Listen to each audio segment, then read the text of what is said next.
I am the author of a blog called Under the Castor Oil Tree.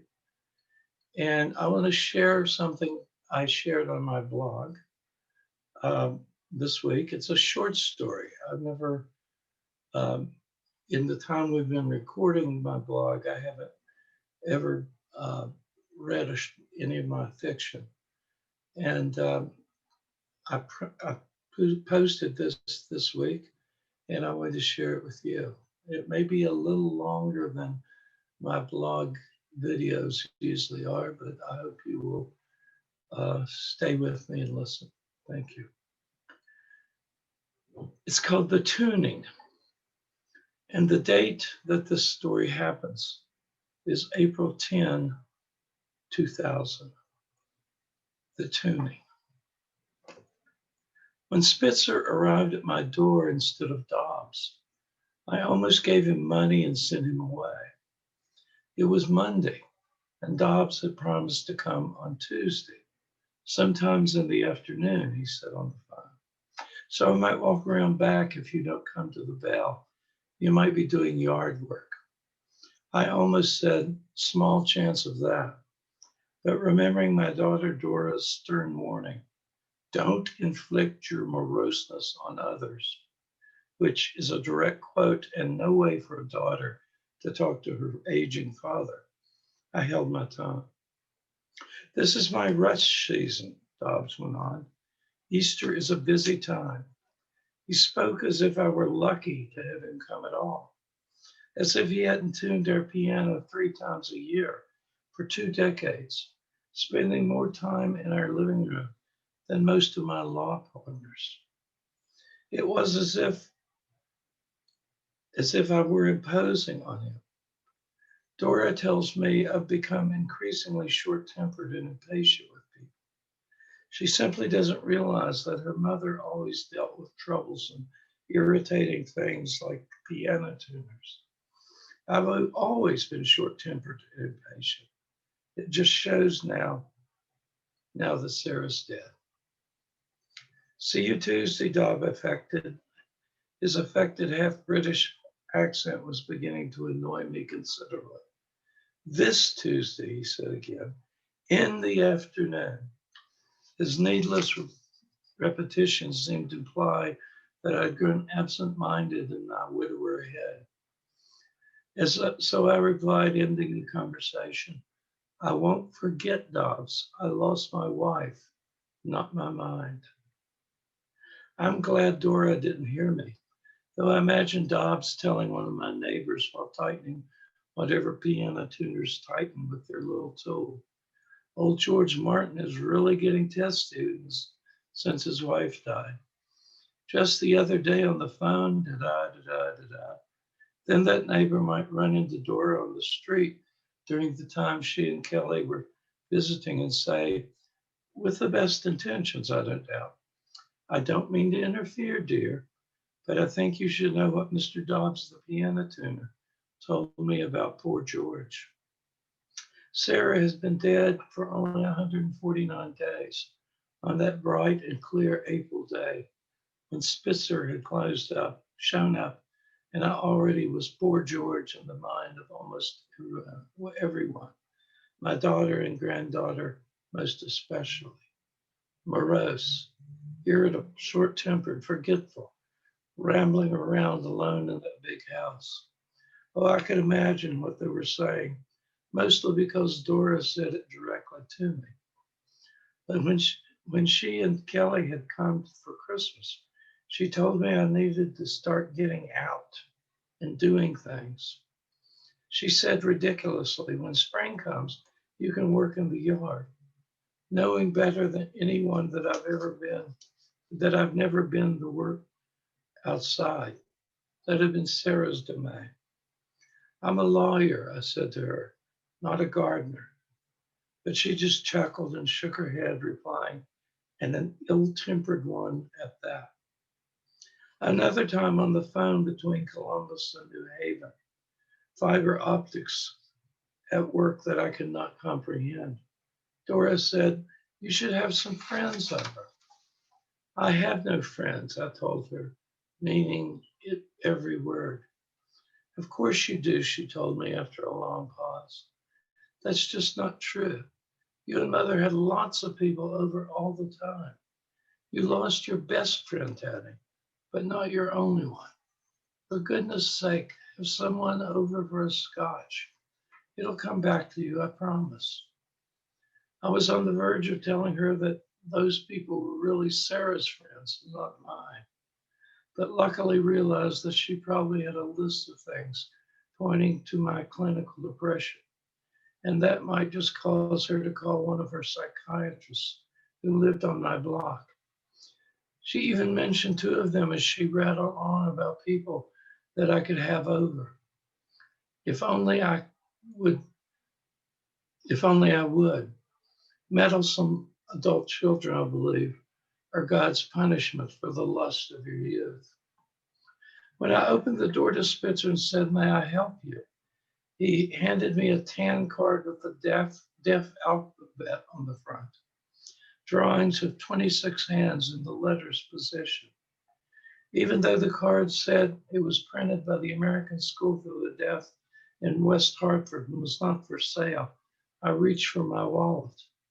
So the real reason I almost sent Spitzer away wasn't that he wasn't Dob, and it wasn't Tuesday. It was at, it wasn't afternoon. It was because he was deaf. Spitzer started shaking his head and making little sounds, unlike I've heard since Dora had guinea pigs, squeaks, whispers, whistles, and grunts, which indicated that I'd misunderstood. What then? I began. He twisted his hands as if miming how to turn a doorknob. I've never been a man who dealt well with confusion and was about to say impatiently, I don't understand sign. When Spitzer pointed to the card, I realized he meant for me to turn it over. On the back in pencil block letters, as if those who cannot hear can barely write, it said, I am Spitzer. Dobbs sent me to tune your piano. Ah, I said, turning away from him to open the door wider. Why didn't you say so? And then I turned quickly to face him, my neck burning, and said with slow exaggeration, come on in. Spitzer nodded and squeaked, showing what I imagined to be gratitude. He was inside the door, and the door was being shut behind us when I belatedly realized I'd forgotten in the confusion that Doms had said Tuesday afternoon. It was Monday late morning. Besides which, the very idea of a deaf piano tuner finally registered in my brain as absurd, and that this man might be a burglar. I was glad for once Sarah wasn't there to be in danger, or to know I might have let a thief in my front door. I tried to decide whether to bolt out the door and go for help or try to overpower it. I'm nearly 66, but I haven't smoked in 20 years, drink only one scotch before dinner, and beat men half my age in racquetball. Besides which, Spitzer wasn't much bigger than the 12-year-old Vietnamese paper boy. All that was running through my mind. Local barrister thwarts thief tuner, the headline would have read, when Spitzer rummaged through a pocket and handed me another deaf alphabet. It was curled, dirty, much handled. The same black script said, Beethoven was deaf, but he knew about pianos. You must need this a lot, I said mindlessly. Spitzer nodded, snorting a laugh. He looked a little like Al Pacino, swarthy and Italian, but his eyes were blue, round as poker chips, and his dirty blonde hair curled in loose knots from beneath a Red Sox baseball hat. His clothes were the work uniform, brown shirt and slacks of Sears repairman, and he wore a carpenter's apron packed full of the kind of intricate and medieval tools Dobbs carried in a little box. I'm the high priest of pianos, Dobbs replied, or so she told me, giggling like a schoolgirl. the cardinal of the keyboard. Sarah immediately liked Dobbs, even when he said such insane things as that. I was staring at Spitzer, about to tell him he reminded me of a cross between Al Pacino and someone I couldn't quite place, when he handed me another card that said, a little like Harpo Marx, but part of that is my being mute. Before I finished reading the cards, Spitzer had found the piano, moving to it without me noticing him go, and had leaned his head just above the keyboard, playing scales with his left hand. He turned toward me grinning, then grimaced and shivered. I must admit that the piano sounded off to me, and both Dora and Sarah considered me to be the most tone deaf individual they had ever encountered. In Sarah's case, her being dead, I will eternally hold that dubious honor. Dora, I can still hope, will someday meet someone less musical than me. Spitzer continued to unnerve me. It had all happened too rapidly, like when a train suddenly enters a tunnel and the moving scene of trees and distant houses is replaced in the window by bricks and pipes flying by in an artificial light at dizzying speed. If I deal poorly with confusion, transitions undo me. I practiced law for 37 years and was in a courtroom exactly 2 times since my first year and one in my last year as an attorney. All my partners and some of our associates showed up for my half an hour of agony before a judge in a courtroom about 9 months before I retired. I later learned that they had a pool going as to how many times I would say, before answering a question from the judge. The winner, I was told, won $800 for 30 minutes of entertainment and 43 ahs. It was like that for me the night Sarah died. It was not so much her death that left me helpless and vacant. It was the rapid series of transitions before the last one. We knew about her heart, after all, and being sensible people had discussed it enough that the dying wasn't a shock. It was moving toward the death that undid me. I remember my dream that night. It was a dream of a green, lush, lonely place where I waited, expecting others to arrive. I was jarred from that dream by a runaway train plunging into a tunnel. Sarah was racked with gasps and convolutions. Pulled to consciousness, I knew she was dying, and my only thought was the wish that it was not so ugly. I called 911 and my neighbor Paul, and both the EMTs and Paul found me holding Sarah's shuddering body and the blinking lights from the ambulance parked outside my bedroom window. I was told by Paul that he had to pull me away so the medical experts could lift Sarah to a gurney and carry her down the stairs and out to the first snow of winter. Paul forced me into an overcoat, but neglected to find me shoes. So I rode to Yale New Haven Hospital in my pajamas and barefoot. I don't remember what I said to Paul and the EMTs, or said to the people milling around the emergency room, or to the green-clad doctor who met me in the subdued light of the surgery waiting room. I don't remember if I said anything at all as I walked into a stark room between the doctor with maroon stains on his greens to say goodbye to my good and faithful wife of nearly 40 years. I certainly don't remember what I said to Dora when Paul handed me the phone to break the news of her mother's death to her. But when Paul left me in some waiting room or another, near some door or another, in that too large hospital, it was like the train had come out of the tunnel and stopped at a station to take off on and let off passengers. So clearly as I remembered the bran flakes and rye toast I had for breakfast this morning, I remember the conversation I had with an ancient black man who was sweeping the waiting room just before dawn. I was watching Amos. His name was Amos Gray. I learned it from the Yale New Haven employee badge he wore on his shirt. That was his name, Amos Gray. Below was a picture of a much younger man. I was watching him sweep, and as he was sweeping, he was watching me. You don't have any shoes on, mister, he said, pointing to my bare feet with his broom, and it's snowing outside. No one had mentioned it before, and I was surprised at being shoeless and without a wife. I'm a man of strict habits, I told Amos, thinking it would explain everything.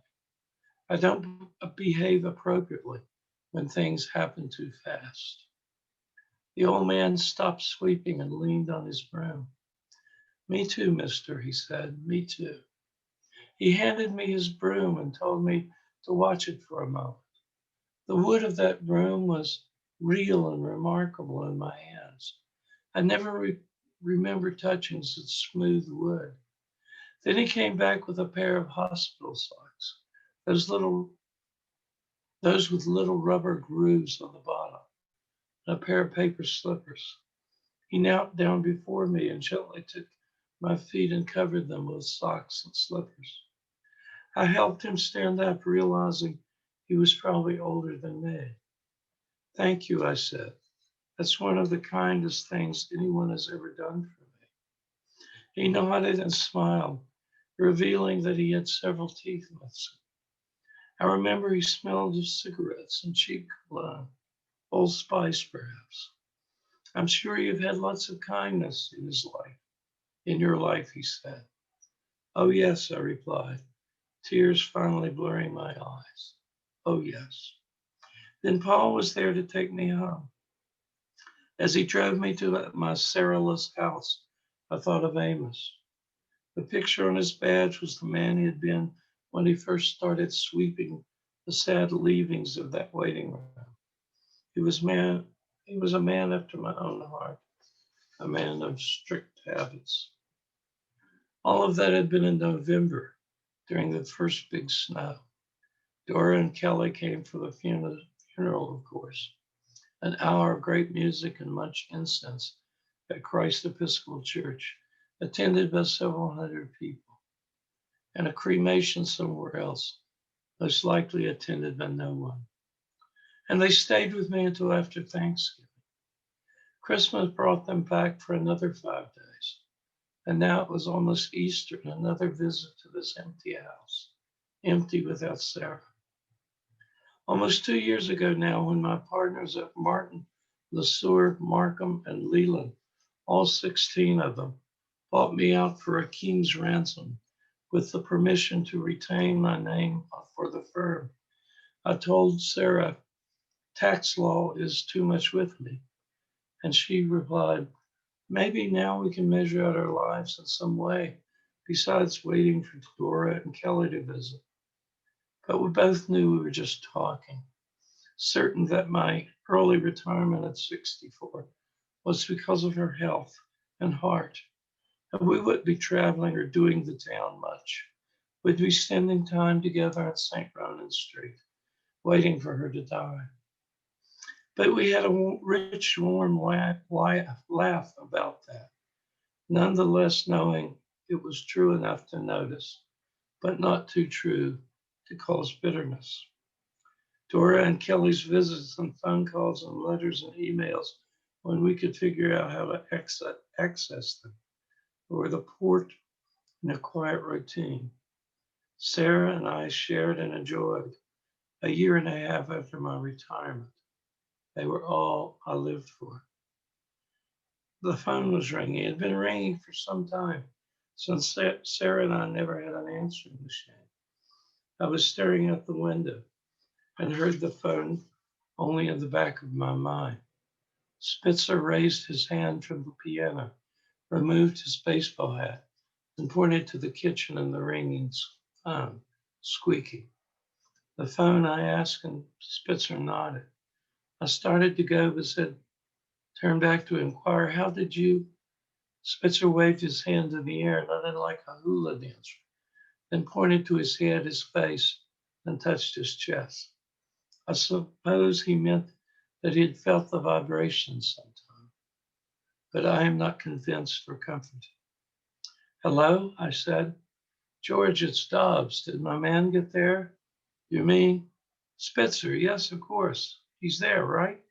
Yes. Quite something, isn't he? I found him by chance. Dumb luck, one might say. Then he laughed. Is he really deaf? Certainly. Didn't he show you his cards? But I know what you mean. He can be, how can I say, disarming. Dobbs, I just don't, I mean, you needn't whisper, George. He's quite deaf for all his gifts. Deaf as a doornail, as they say. It's dead as a doornail, Dobbs. Why didn't you? I think it can be both, George. But don't get tedious. He's a remarkable tuner. And as soon as I'm through here down the block at the Greenbergs, in fact, I'll come there and make sure. I'm not being tedious, Dobbs. It's just that, just what, George?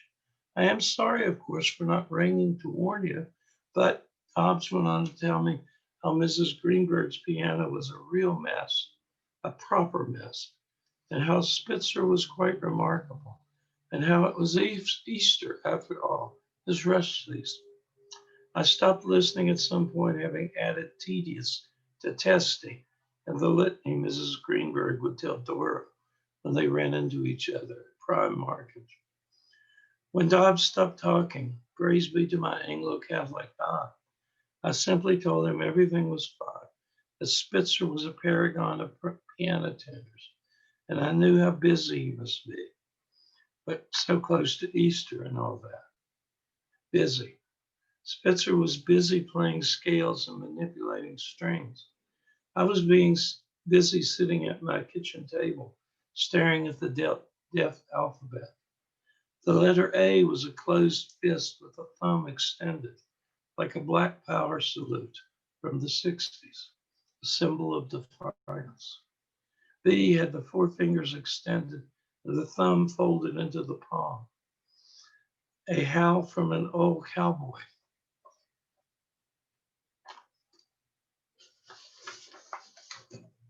In an Indian movie, fingers and thumb bit toward each other like a hand holds a handrail with C.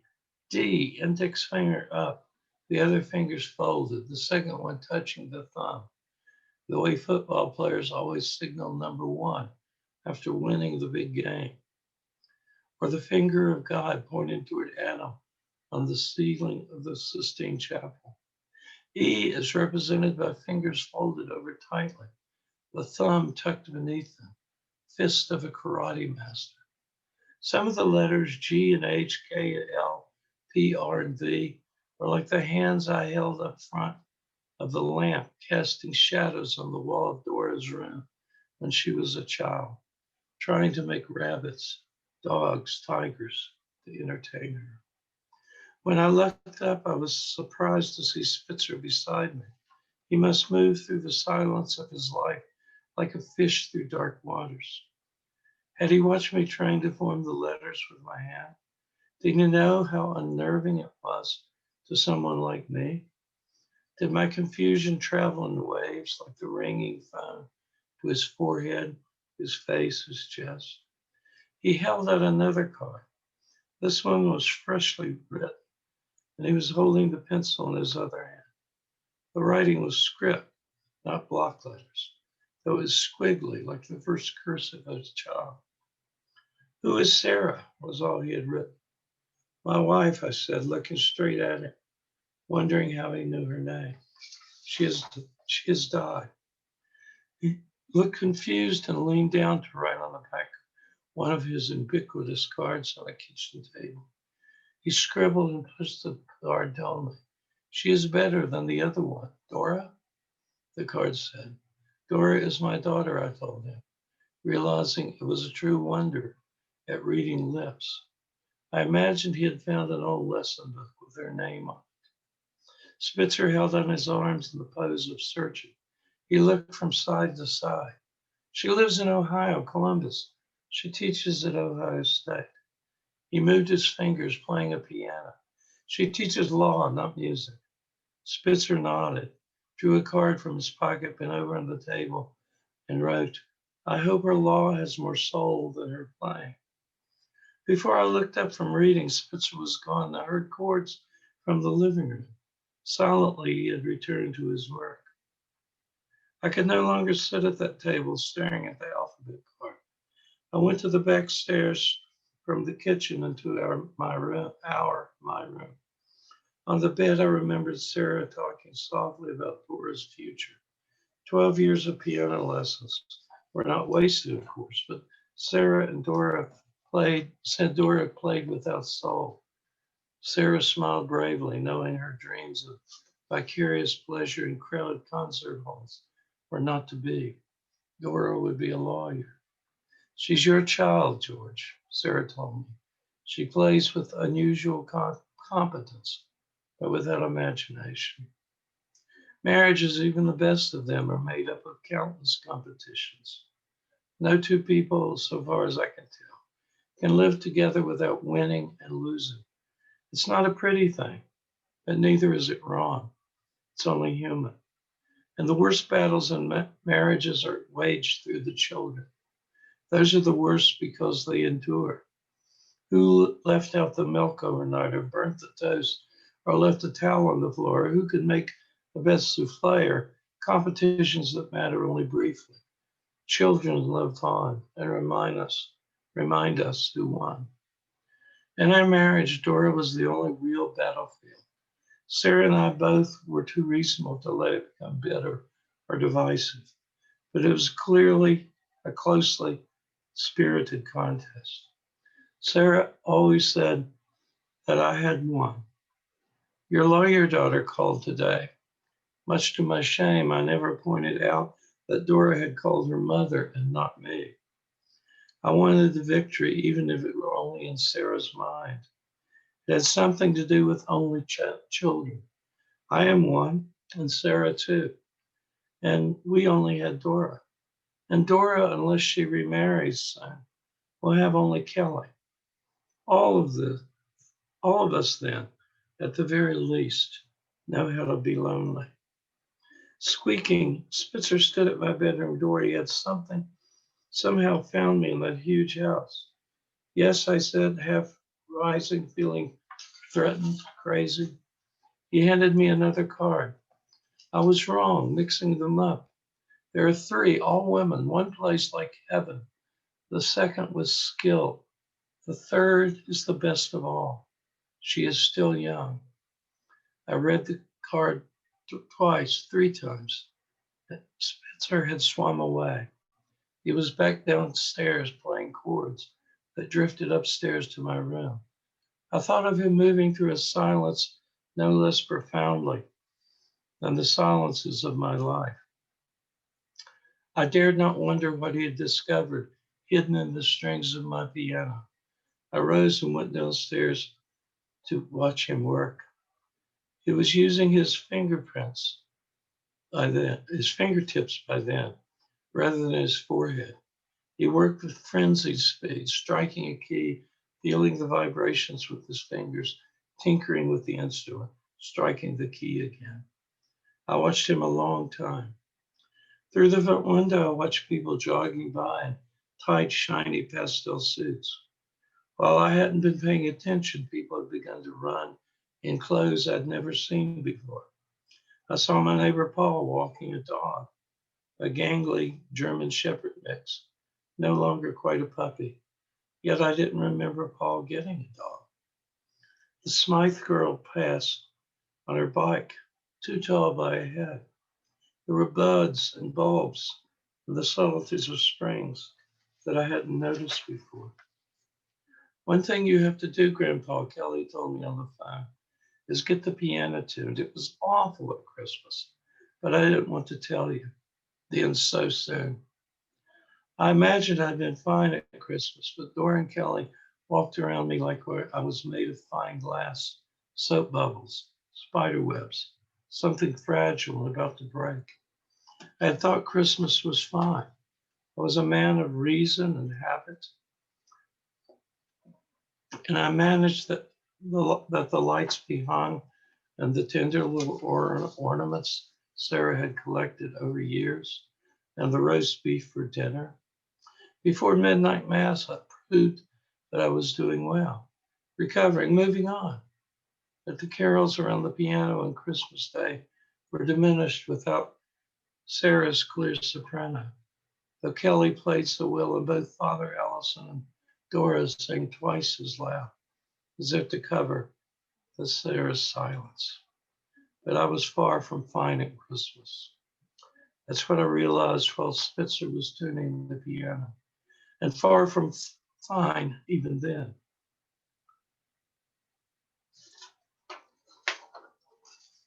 T is the really silly one. R is like crossing your fingers for luck. S is a fist with the thumb across other fingers, not straight up like A. But T is silly. The thumb goes between the index and second finger, like stealing a nose off a child. Look, I've got your nose, and everyone knows it, knowing it was a trick, a game, something to entertain and pass the time. How many noses had I stolen from Dora, from Kelly? Spitzer had appeared without notice beside me, as out the window beside me. He pushed another card into my hand and squeaked loudly. I read the back of the card. It said in blocked letters again, "You're going to like this." He motioned to me and I joined him at the piano. He took my right hand and held the little finger against the string, hard, almost cutting. He snorted a laugh and hit a key. There was a sound, but it was through the vibrations that it came. In my mind, I saw Kelly as clearly as looking through a window. She was bathed in pale brightness of a spotlight, 10 years older than now, sitting at a piano at a stage in a long, large hall. The string I was touching was the last note of her performance. I stood for a long time looking at her, gazing, in the breathless and grave instant that precedes applause. And the whole hall was standing with me, applauding madly, calling out to her, acknowledging the beauty and wonder of what she had done. Without waiting for me to recover from that, Spitzer drew my index finger and thumb apart like the L in the deaf alphabet and placed them on two strings. He struck two keys, and I was standing by a frozen pond at twilight. Dora was 12, 13, and ice skating. It was a lovely moment I had long ago forgotten. I waited for her to finish. All the other skaters had gone home, but she was gliding over the ice, the last light catching the spray from her skates.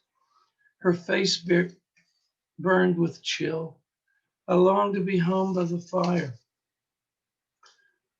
but sipping sherry. But she moved like magic, like foxfire, like grace itself through the gray evening and in the silence of the swiftly falling darkness. She was beautifulness itself.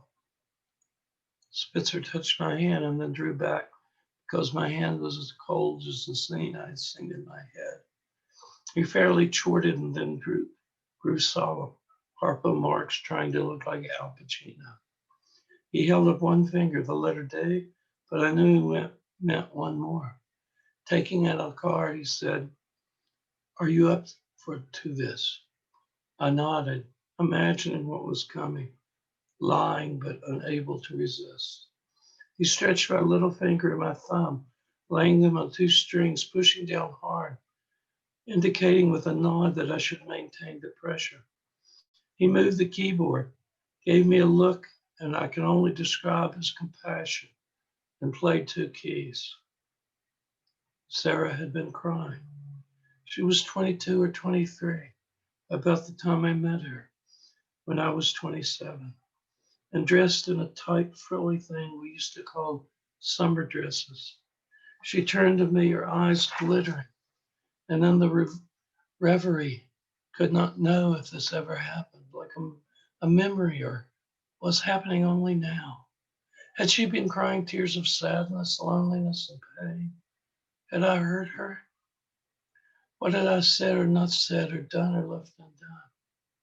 When her hand reached for my face, she was no longer young.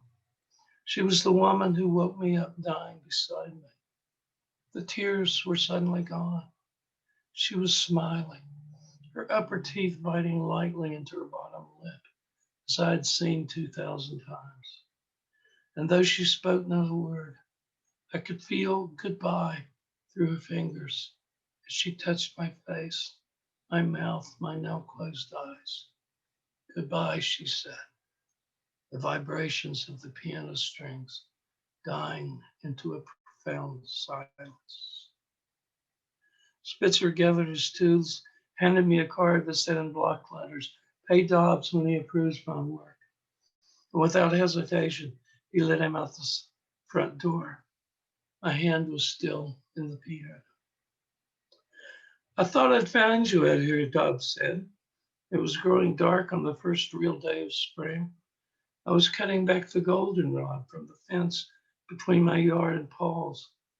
Spitzer had been gone for hours. There was a lot of yard work to be done before Dora and Kelly arrived. "How's the Steinway?" Dobbs asked. "Did Spitzer fit the bill?" "Fill the bill. He's more traditional, I think," I replied. Then I stopped cutting and nodded. "I'll send the check with something more from him." "He's remarkable just the same," Dobbs said. "Even deaf as a, did you remember, George, deaf as a what? Not a doornail, certainly, nor a bat." "I can't remember either," I lied. "Guess I should run along then, George, if the piano's done." "Busy time for you, Easter and all," I said. Dobbs nodded enthusiastically, but gave no indication of leaving. So I invited him inside for a scotch or two and maybe dinner. This is Jim Bradley. That was a short story called The Tuning from my blog under the Castor Oil Tree. Thank you for watching, and I hope to see you again soon. Bye.